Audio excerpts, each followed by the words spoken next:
There is a weapon that costs nothing to acquire, requires no physical strength to deploy, and is available to every man in every room at every moment. Almost no one uses it, not because they do not know it exists, because they cannot tolerate it. Because the discomfort it produces in them is greater than the discomfort, they are willing to sit with in pursuit of the advantage it offers. The weapon is silence. Not the silence of a man who has nothing to say. Not the silence of a man who is afraid to speak. Not the uncomfortable, apologetic silence of someone who has run out of words and is filling the gap with the visible anxiety of a person who does not know what to do with empty space. The silence of a man who has chosen not to speak yet, who is listening with the full weight of his attention, who understands that the space between words is not empty. It is where the real information lies. It is where people reveal what they would never reveal if the conversation kept moving at the pace that most conversations move. My name is Niccolò Machiavelli. I spent 14 years as Second Chancellor of the Florentine Republic. In that capacity, I conducted negotiations with some of the most powerful and dangerous men in Renaissance Europe. Men who controlled armies. Men who controlled the church. Men who controlled the money that both of those things depend on. And in all of those negotiations, in all of those rooms, across all of those years of watching men pursue what they wanted through the medium of words, I arrived at a conclusion that I never saw contradicted. The man who spoke least controlled the room most. Not always, not in every circumstance, but with a consistency that eventually became something I relied on as a principle rather than an observation. Today we go inside the art of silence, not as a social technique, as a philosophy, as the specific understanding of why words cost more than most men realize, why listening produces more information than speaking, and why the man who has mastered the discipline of not speaking until speaking is correct holds an advantage in every human interaction he enters. I want to begin with something that most men never examine honestly. Why do they speak? Not in the abstract, in the specific. In the moment when the words come out, what is producing them? If you sit with this question honestly, the answer is often uncomfortable. Because the honest answer for most men in most conversations is not that they are speaking because they have something worth saying. It is that they are speaking because the silence has become uncomfortable and speaking relieves the discomfort. This is the first and most important thing to understand about silence as a practice. The discomfort of silence is real. It is felt in the body. It produces a pressure, an urgency, a pull toward filling the space with something, anything, that relieves the sensation of the gap. And most men, most of the time, surrender to that pull without even recognizing it as a choice. They say something. Not because the something is well considered or strategically useful or genuinely worth the other person's attention, but because the silence was pressing on them and the speaking relieved the pressure. This is the most expensive habit in human communication, and it is almost universal. I observed it in the chancery across 14 years of watching men negotiate, argue, persuade, and position. The men who filled silences compulsively revealed themselves constantly. Every word they said when they should have been quiet told me something about what they needed, what they feared, what they were uncertain about, what they were trying to conceal. The silence pressed on them and they paid with information. The men who could hold silence, who could sit with the discomfort of the gap without surrendering to it, revealed nothing they did not choose to reveal. And in the information economy of a serious negotiation, that restraint was worth more than almost any specific thing they might have said. Let me describe what I observed in the rooms where the most consequential conversations of my career took place. I was present for negotiations between Florence and some of the most powerful figures of the age. Cesare Borgia, Pope Julius II, the Holy Roman Emperor's representatives, French commanders, Spanish ambassadors. And in those rooms, without exception, the men who commanded the most genuine respect, who extracted the best terms, who left with more than they had arrived with, shared a quality that I came to recognize immediately. They listened first, not as a technique, as a genuine practice of attending to what was actually in the room before deciding how to respond to it. The impatient negotiator arrives with his position prepared and spends the conversation defending it, advancing it, deploying the arguments he assembled before he walked through the door. He is conducting the conversation he prepared for rather than the conversation that is actually happening. The patient negotiator arrives with his position prepared and then sets it aside and listens. He listens for what the other man actually wants beneath what he says he wants. He listens for where the flexibility is, where the genuine resistance is, where the uncertainty is that a well-timed offer might resolve. He listens for the emotional current beneath the stated positions, for the personal stakes that are shaping the negotiation in ways that the formal positions do not reveal. And then, when he has heard enough, he speaks. Precisely. Briefly. Addressing what he has actually heard rather than what he expected to hear. This man almost always does better than the man who came prepared to talk. Because the man who listened knows what is actually in the room. And the man who talked knows only what he brought in with him. There is a specific dynamic that silence produces in conversation that I want to describe precisely, because it is one of the most powerful and least understood things that happens in human communication. When you stop speaking and hold the silence, something happens to the person you are speaking with. The same pressure that you feel, the same urgency to fill the gap, operates in them.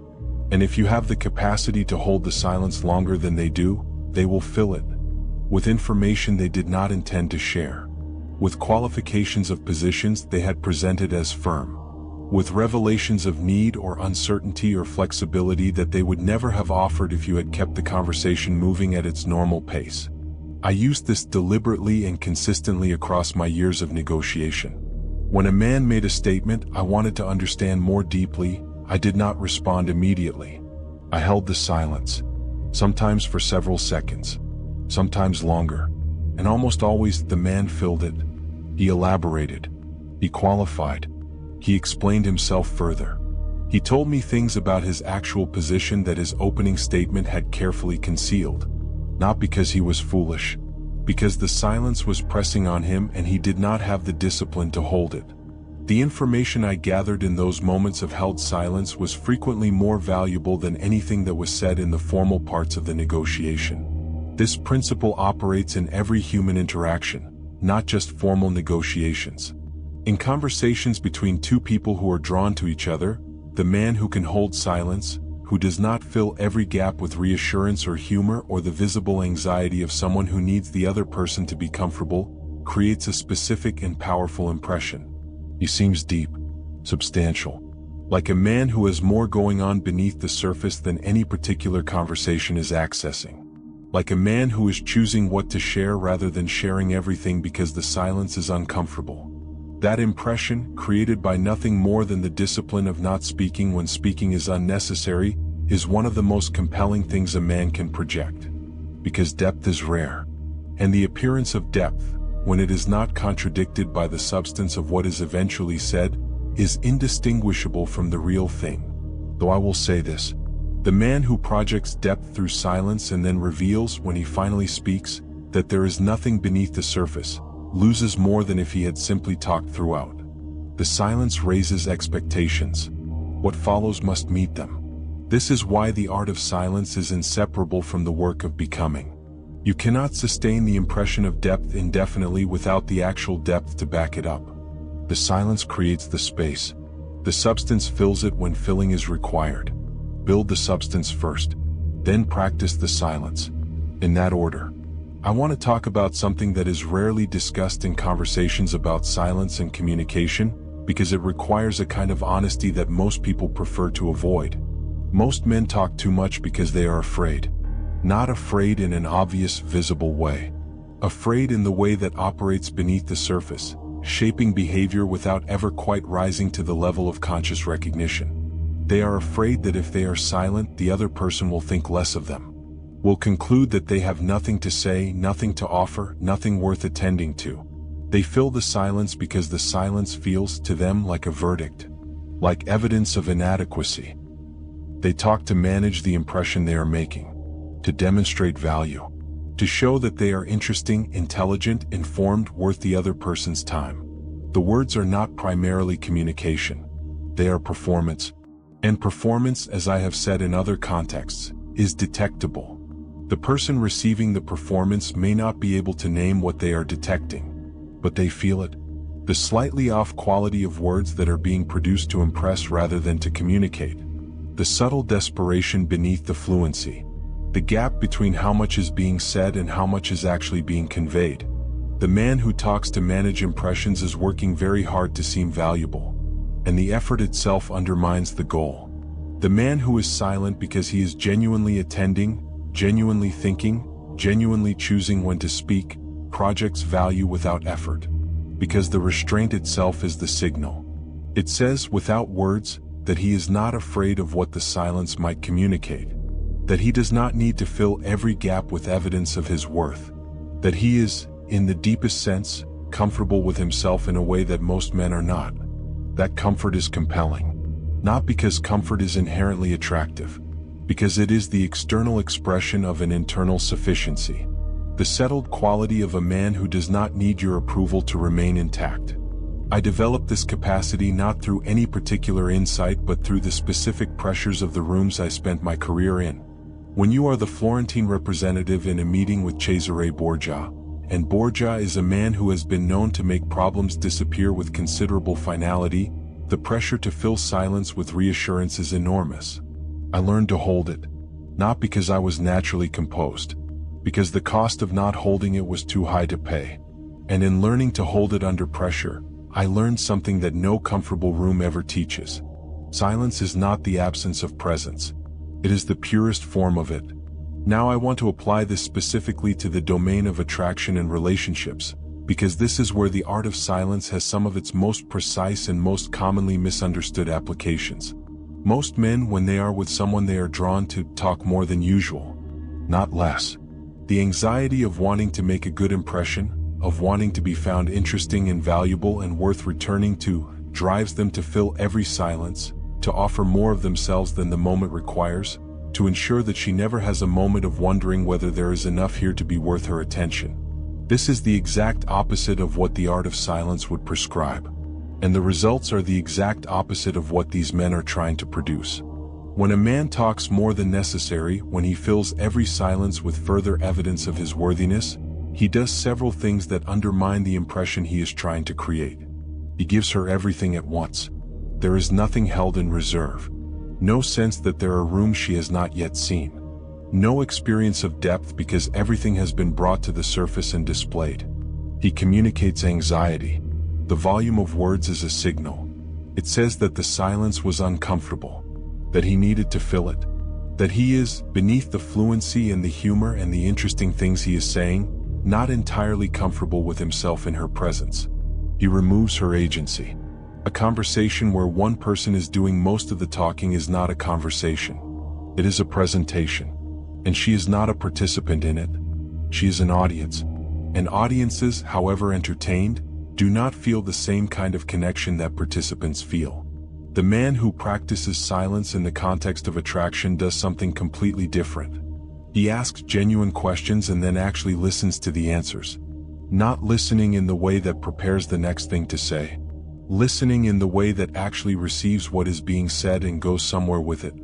He holds silence after she speaks, not because he has nothing to say but because he is actually thinking about what she said. And that pause, that visible evidence of genuine consideration, tells her something that hours of fluent conversation cannot tell her. It tells her that what she said mattered enough to think about. He allows gaps in the conversation to exist without rushing to fill them. And in those gaps, something happens that cannot happen in a conversation that never pauses. Both people become aware of each other's presence in a way that words actually prevent. The silence creates a kind of attention that is more intimate than anything that can be said. And he speaks when he has something worth saying, not before. What he says, when he finally says it, lands with a weight that the words of a man who talks constantly never achieve. Because scarcity applies to words as it applies to everything else. The rare thing is valued. The abundant thing is taken for granted. His words are rare, and therefore they are worth something when they arrive. I want to describe the specific practice of silence in a way that makes it actionable rather than merely philosophical. Because understanding the value of silence and being able to actually hold it in the moments when it matters are two completely different things. The gap between them is crossed not through further understanding but through practice. Through the repeated, uncomfortable experience of sitting with the pressure to speak and choosing not to. Here is what that practice looks like in specific situations. In conversation, when she says something that you want to respond to, wait. Not for an eternity. For a breath. 2 breaths. Long enough that your response is clearly coming from consideration rather than from the automatic reflex that fires before real thought has occurred. Long enough that she knows you heard her. Long enough that the response, when it comes, feels like a response to what she actually said rather than to what you expected her to say. This takes practice because the reflex is fast and the pressure to respond immediately feels like courtesy. It is not courtesy. It is anxiety. Courtesy is giving someone your full attention. That requires the pause. In negotiation or conflict, when a position has been stated that you disagree with or that requires a careful response, hold the silence longer. Let it extend past the point of comfort. Watch what fills it. Almost always, the other person will elaborate, qualify, or reveal something in the filling that changes the nature of your response. Do not fill the silence to relieve your own discomfort. Let them fill it, and listen to what they choose to put there. In moments of emotional pressure, when something has been said that provokes a strong reaction in you, the silence is most important and most difficult. The strong reaction wants immediate expression. It wants to speak before it has been processed. And the words that come from unprocessed strong reactions are almost always words that cost more than they gain. Hold the silence. Let the reaction move through you without immediately becoming words.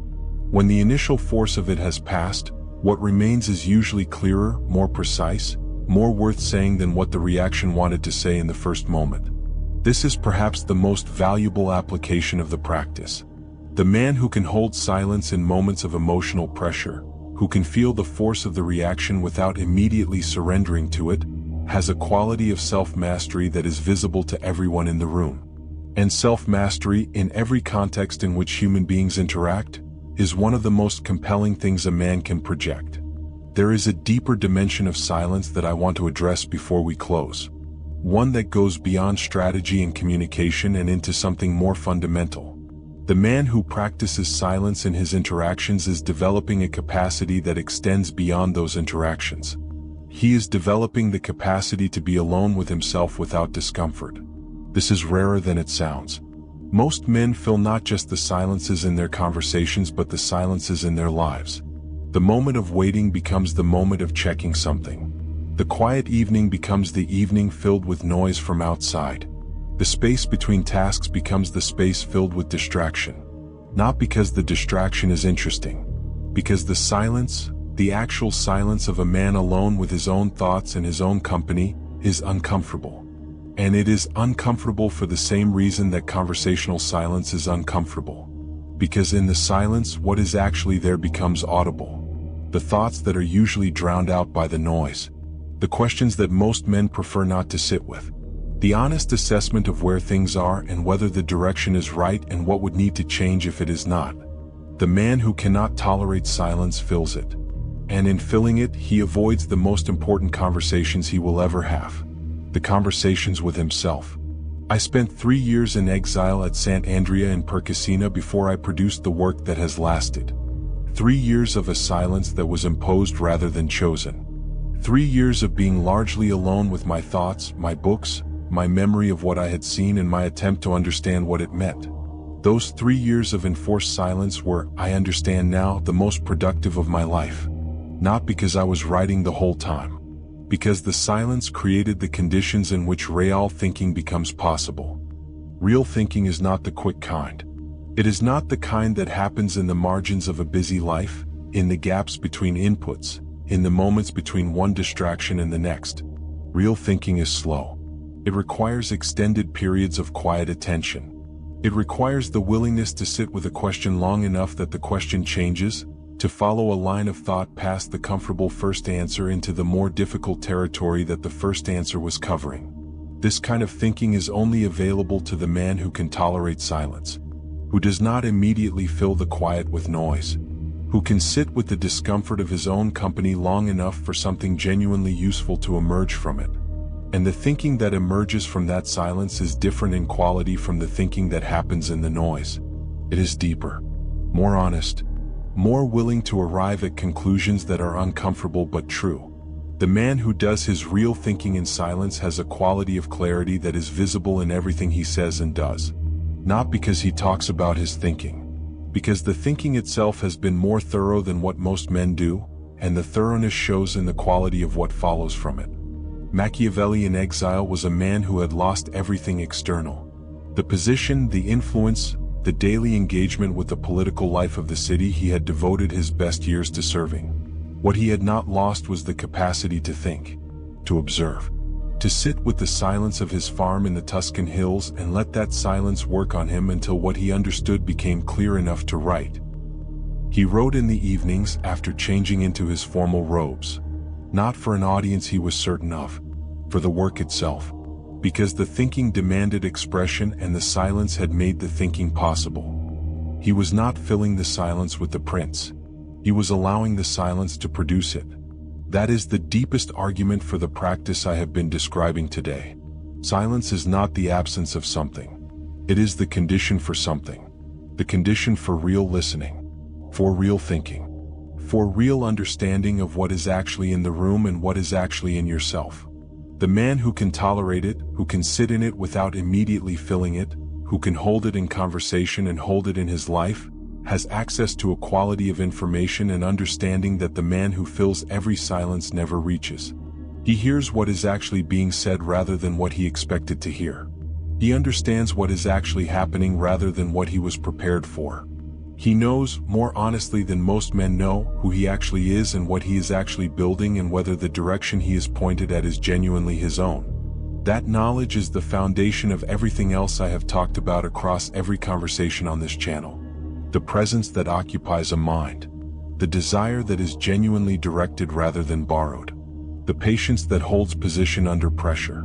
The choosing that happens not because he competed but because he was simply what he was, clearly and completely. All of it rests on this. The capacity to be quiet. To listen more than you speak. To let the silence do what noise never can. To be, in the stillness, more fully yourself than the noise ever permits. Speak less than you know. Listen more than you speak. And in the gap between what you hear and what you say, do the thinking that most men never do because they are too busy filling the silence to hear what it is offering them. That is the art. It costs nothing. Takes everything. And it is available to you, in every room, in every conversation, in every moment of your life from this one forward. The silence is already there. Learn to inhabit it, and watch what it gives you in return.